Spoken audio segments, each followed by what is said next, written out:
right, so today we're going to talk about the other type of multiplying two vectors, which is called the cross product. But before we get to that, we need to talk a little bit about matrices. So first off, and I don't know if you've seen matrices before. If not, I'll just give you the information you need for the moment. So first off, if I've got a 2 by 2 matrix, so here's matrix A, which has components A, B, C, and D. To find the determinant of this matrix, I'm going to multiply the main diagonal, A times D, and then subtract this product of the other diagonals, B times C. So AD minus BC, that's the determinant of a 2 by 2 matrix. If we want to find the determinant of a 3 by 3 matrix, which is more relevant to our work today, we're going to work along the top row. And let me, just as an example, let me show you what I mean. I'm not going to get into notation as far as matrices are concerned. We're actually going to spend a lot more time with matrices next semester. But for right now, to find the determinant of this matrix, I'm going to work, to find the determinant of this matrix, I'm going to work with this top row. So here's what I'm going to do. I'm going to write out the elements of that top row. 1, 2, and -1. And each of these numbers, I'm going to multiply by a smaller matrix. This 1, I'm going to multiply by the smaller matrix where I remove the row containing 1, and I also remove the column containing 1. And notice that what's left is 0, 1, 4, 2. Then I'm going to move on to this 2. I'm going to multiply by its smaller matrix, where I remove, so I'm going to remove the row containing that 2, and also the column containing that 2. And the smaller matrix this time is 3, 1, -5, 2. And then finally, for this -1, I'm going to remove the row containing -1, remove the column, and I'm left with its smaller matrix 3, 0, -5, 4. One more thing that I'm going to do, I'm going to be adding and subtracting these terms. I'm going to make this one positive, minus, plus. So it's important you alternate that sign. So positive, negative, positive. And now what I'm going to do with each of these smaller matrices is I'm going to find the determinant of this 2 by 2 matrix. So as we saw in the last slide, I'm going to multiply the main diagonal, 0 times 2, minus multiplying the other diagonal, 4 times 1. Minus 2 times. Again, for this smaller matrix, multiply the main diagonal, 2 times 3, minus multiplying the other diagonal, -5 times 1. And then plus -1 times, multiply the main diagonal, 3 times 4, minus multiplying the other diagonal, -5 times 0. The rest of this is arithmetic. 1 times -4, minus 2 times 11, minus 12. So -4 minus 22 minus 12. My answer for this problem is -38, I think, unless I made a mistake somewhere. No, I believe that's right. So the determinant of this matrix is -38. Now, what does this number represent about the matrix? Now is not a good time to get into that because I'm more interested in the process that we went through than in the actual final answer. I'm more interested in the process that we followed to find this 3 by 3 determinant. Because this process is what we're going to use to calculate the cross product. So let's consider these two vectors A and B. The cross product, so A cross B, notice this time I'm putting an X to represent that product. It's going to be equal to the determinant where the top row are those standard basis vectors I, J, K. The second row are the components of A. The third row are components of B. So, and when we calculate this determinant, as we'll do in just a second, in an example, the result is going to be what we call the scalar product. And what we're going to find is that by doing this, the result is going to be, this time it's going to be a vector. So we call this the vector product. So just remember, dot product, the answer was a scalar. This time the cross product, the result is a vector. And it is interesting to point out, dot product we could have done no matter how big the vectors were. Vectors in V2, no problem. 3 dimensions, 4 dimensions, we could always do the dot product. When it comes to cross product, it actually can only be done in 3 dimensions. And as we're going to see a little bit later when we talk about what this cross product represents, I think you're going to see why that's the case. But it only makes sense to ask you to do the cross product if you've got a 3-dimensional vector. So before we talk more about what this represents, let's actually do a cross product. Let's calculate this. So to do this, I'm going to set up a matrix where the top row will be I, J, and K. The second row will be, or the next row will be my first vector, 1, 3, 4.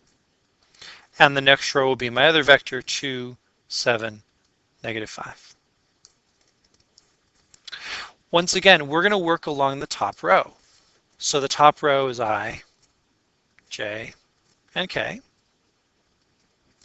Each of these will get multiplied by the smaller matrix. Well, a smaller matrix, remove the row with the I, remove the column with the I, and you're left with 3, 4, 7, -5. Moving on to the J, remove the row with this J, remove the column with this J, and I'm left with 1, 4, 2, -5. And then for the K, again, remove the row with the K, remove the column with the K, and I'm left with 1, 3, 2, 7. Don't forget to alternate, so positive, negative, positive. Doing these 2 by 2 determinants, so multiply the main diagonal, 3 times -5, minus multiplying the other diagonal, 28, minus J times main diagonal, minus the other diagonal, 2 times 4, and then multiply the other, or find the other determinant, 1 times 7 minus 3 times 2.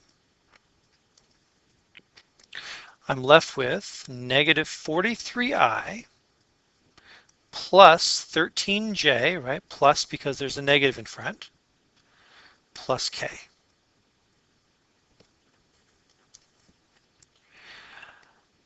And please notice that our result is a vector. It's a vector that's written in standard basis form, or we could write it in component form. Our answer is a vector. Here it is. So that's why this was called a vector product, because by doing this, we end up with a vector. Now, when it comes to cross product, there's actually a very relevant result. What this cross product represents actually is very relevant.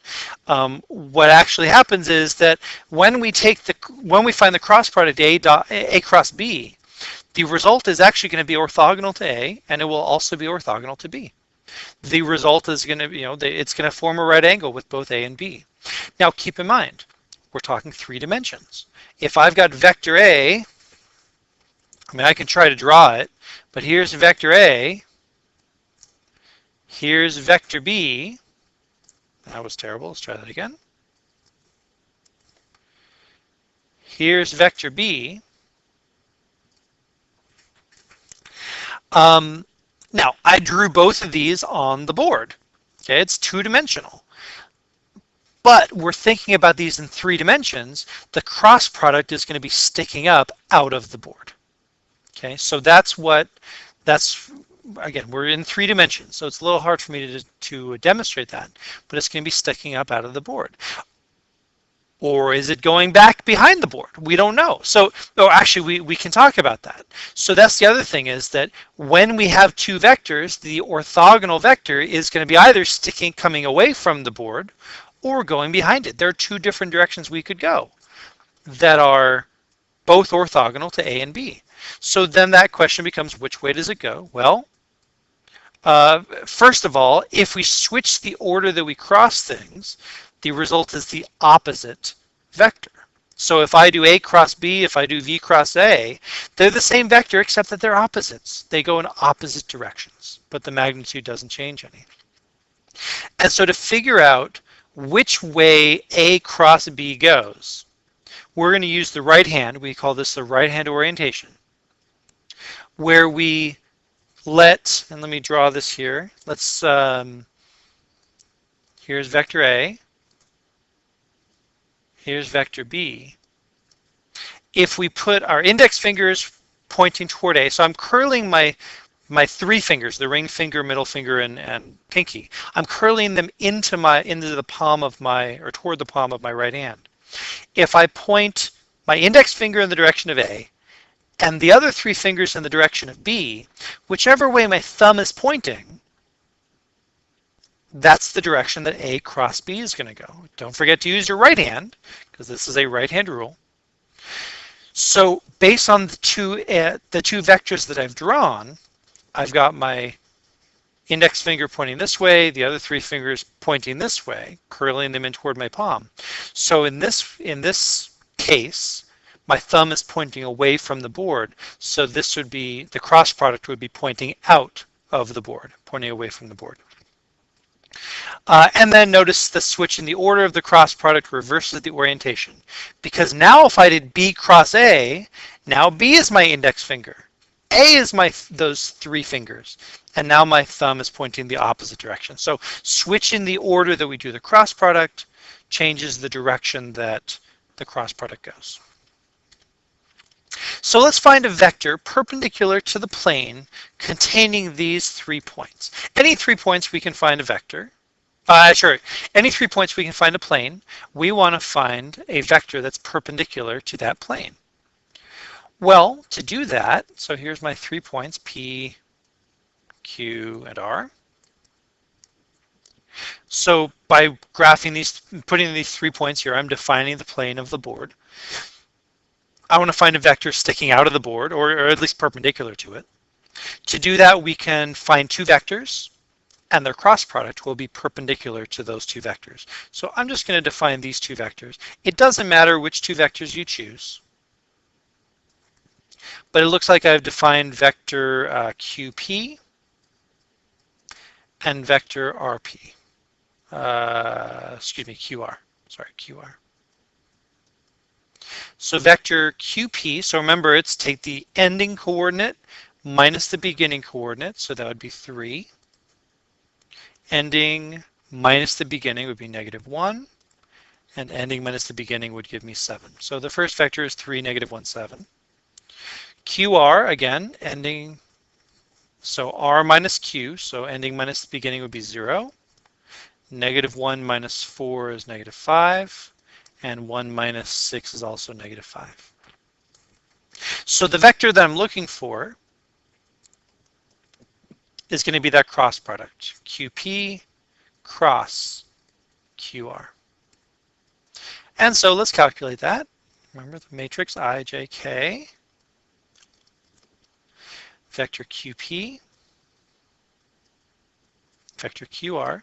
Please notice in this case the order doesn't matter, because if I switch the order, I just end up getting a vector in the opposite direction, but that'll still be perpendicular to the plane, so that's fine.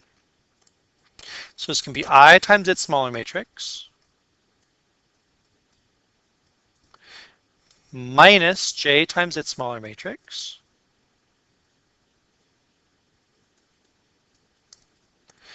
plus K times its smaller matrix.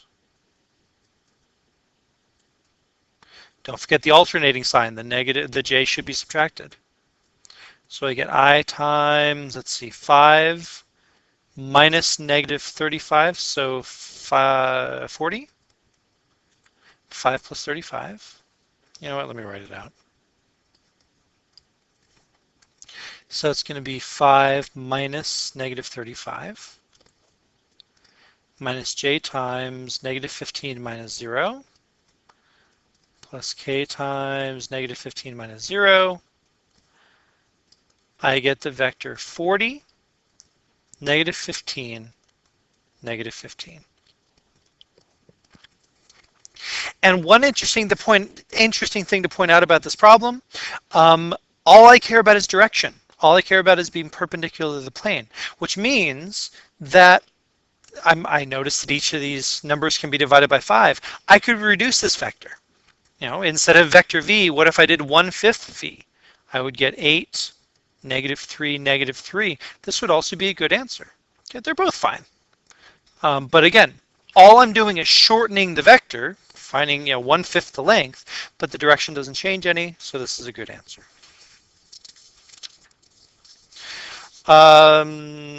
Okay.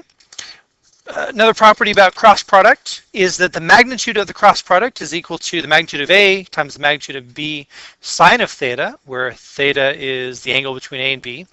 Please notice that the right side of this equation, magnitude of A, magnitude of B sine theta, this is scalar, right? A number times a number times a number.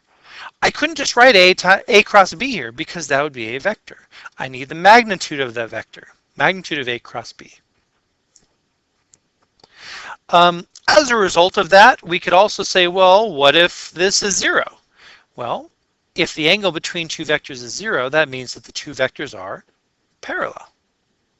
So if A cross B is the 0 vector, notice that this is bold, then A and B are parallel vectors. Now, I do want to point out, okay, so how do I show the two vectors are parallel? Take their cross product, show that you get 0.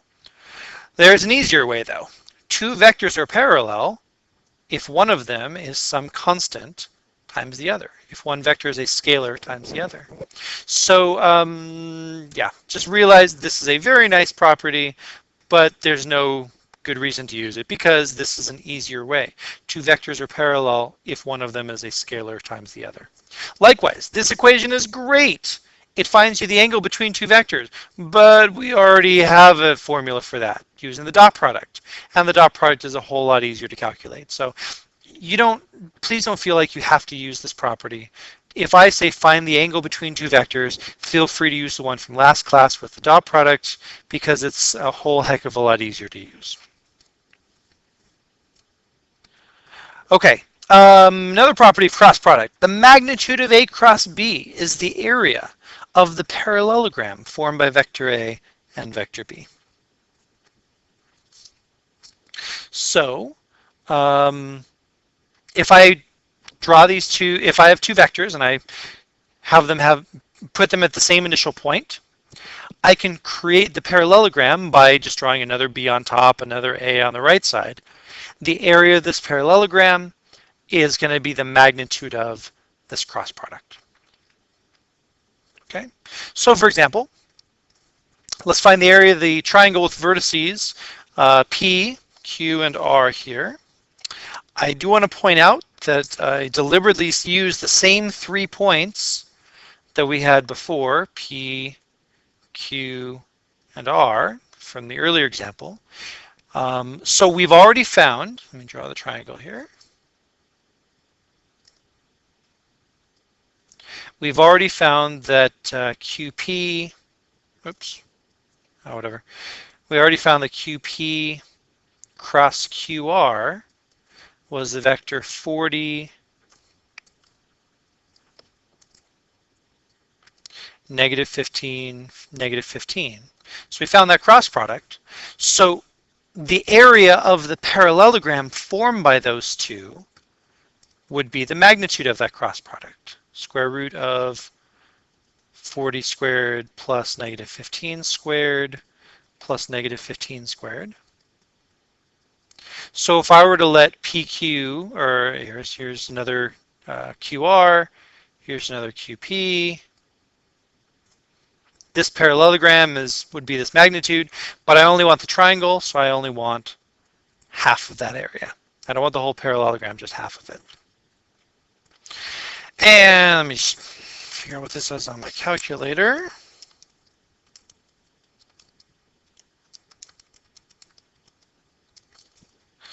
I end up getting 22.64. Okay, so we found the area. A couple properties of cross product.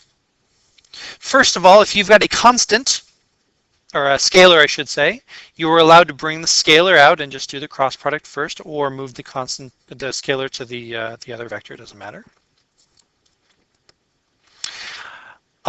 The cross product is distributive. So the A cross B and then plus A cross C, we can distribute that A in. But please remember, it's not commutative. I can't switch the order, which means I need a separate property if the cross product is happening after the parentheses. Still distributed, please notice it has to be A cross C because the A is first and then the C is second, and then distribute B cross C. So distributed property, A dot B cross C equals A cross B dot C. It's not all that useful, but still true. I'll just throw it out there.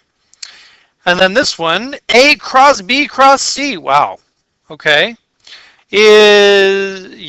Don't memorize that. That's just a property. Okay. What if you cross three vectors? Well, this is what you get. That's nice.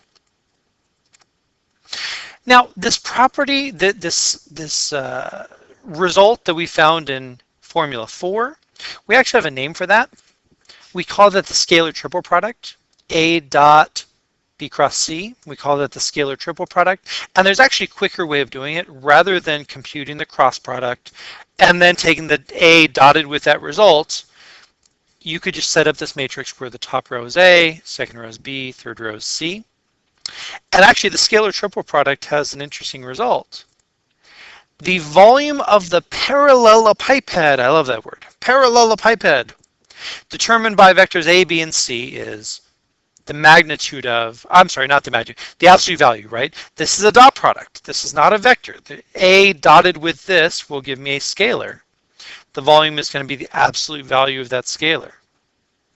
So basically, if this was vector A, if this was vector B, and if this down here is vector C, create this three-dimensional thing. I don't know, I've described it as a stick of butter that's been sitting out in the sun too long, so it's starting to sag over a little bit. Okay, it doesn't have to be right angles. Any three vectors will work. The volume of the shape is going to be the magnitude of that scalar triple product. So just as an example, let's show that. So this is a little, we can actually use this property to find this answer. Let's show that these three vectors are coplanar. Well, let's think about this for a second. On that last diagram there, what if these three vectors had been coplanar, meaning they're all in the same plane? Meaning instead of having A sticking up, what if A was down here in the same plane as B and C? Well, that means that the parallelepiped would have no volume because it would have no height. This A wouldn't be sticking up. It would be parallel with the other two, or in the same plane as the other two. So to show that three vectors are coplanar, really what we're trying to show is that the volume of the parallelepiped is 0. In other words, show that the scalar triple product is 0. So let's do that. A dotted with B cross C. So again, the quick way to do this is put the components of A on top, and then B, and then C.